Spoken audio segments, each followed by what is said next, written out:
ফিলিস্তিনির মতো হয়েছে, ইসরায়েলে গাজার মতো অবস্থা হয়ে গেছে এখানে পুরো আশেপাশে। গাজার মতো অবস্থা, পুরা শহর শেষ, ভাঙাচুরা একবারে গাজা।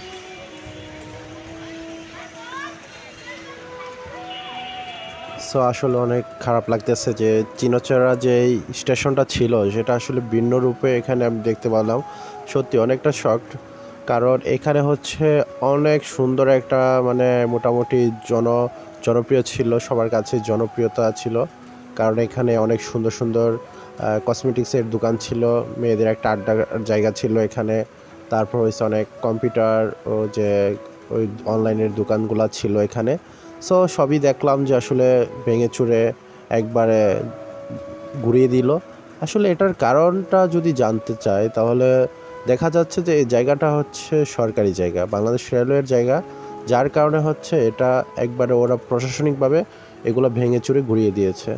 আসলে যাই হোক, বিষয়টা কিন্তু হঠাৎ করে যে কেউ দেখলে নরসিংদীর মানুষ আসলে চমকে যাবে, কারণ এরকম দৃশ্য আসলে আমরা এদিকে আর কখনো দেখা হয় নাই। সো যাই হোক, এই চেনা প্রাণপ্রিয় শহরে এরকম একটা দৃশ্য যে কারো আসলে হঠাৎ করে দেখলে খারাপ লাগবে।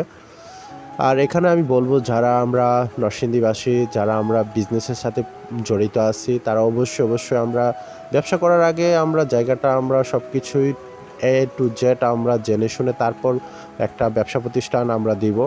কারণ হচ্ছে এক একটা পরিবার কিন্তু এক একজনের উপর ডিপেন্ডশীল।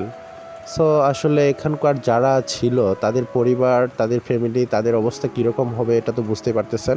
সো যাই হোক, আমরা আই হোপ, বিশেষ করে এখানে আমার পরিচিত লোকজনদের সব ছিল, তো সবাই আসলে এখন খুব ক্রাইসিস একটা মুভমেন্টের মধ্যে সময় যাচ্ছে। সো সবার উদ্দেশ্যে বলবো যে আপনারা সবাই যে যাই করুন, সবার লাইফে আমরা দোয়া করি যে আপনারা আপনাদের এই ক্রাইসিস মোমেন্টটা আপনারা কাটিয়ে ওঠেন।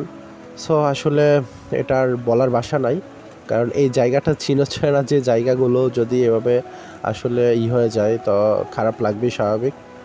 আর নরসিংদী হচ্ছে বাংলাদেশের মধ্যে অন্যতম একটা জায়গা, যেটা হচ্ছে প্রাণের জায়গা, প্রাণের স্থান বলে থাকি। এখন আমি ঢাকা থেকে যেখানে ট্রেনে আসি সবসময়, আর এদিকে ঘুরে ফিরে একটু নিচে গিয়ে দেখাবো যে পুরোটাই আসলে ধ্বংসলীলার মতো।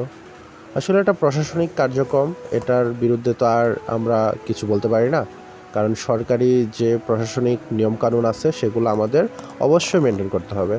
সো সবাই ভিডিওটা দেখলে অবশ্যই শেয়ার করে দিবেন, আর সে আমার পাশে থাকবেন।